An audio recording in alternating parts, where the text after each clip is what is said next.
Camera rolling.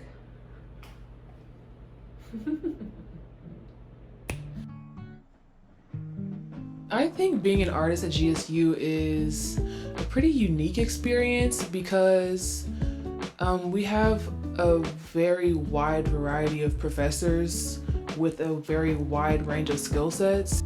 I trust their opinions because I see their work and I see the talent and I see, what's the word? Not the prestige, that's not the word I'm looking for, but you get what I'm saying.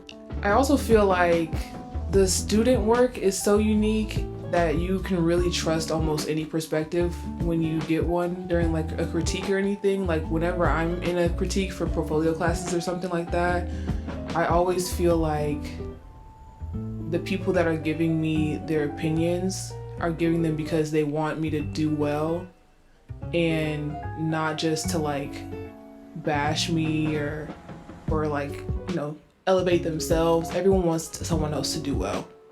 I think what made me want to do art, originally I wasn't an art major to begin with.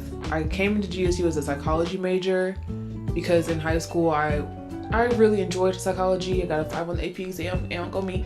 But then I realized I didn't want to do the therapy thing, and so I went to managerial science because it had the word manager in it, but I didn't know what it was.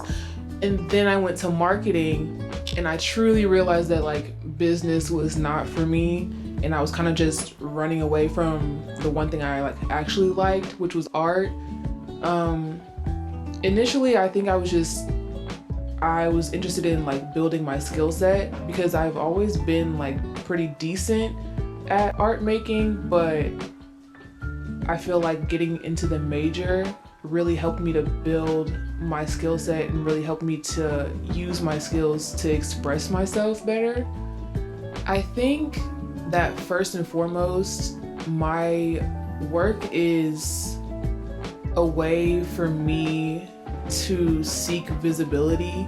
I feel like I spend like a lot of time with myself because I'm very introverted, so I think my work, especially because a lot of my paintings are of me and of my figure, it's a way for me to become visible to other people, and it's a way for me to be vulnerable with other people because that's not something that I usually am. That's not my personality.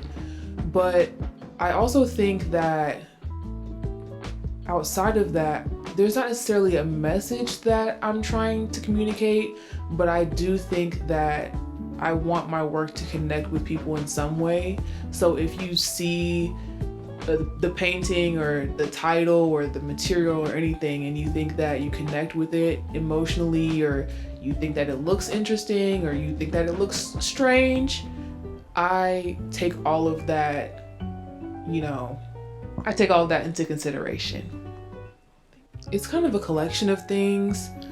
I feel like being both an introvert and a highly sensitive person, I deal with like a lot of intense emotions, and I don't really consider myself to be like the most eloquent or like articulate speaker. So my work is kind of a way for me to get these emotions out and process them slowly.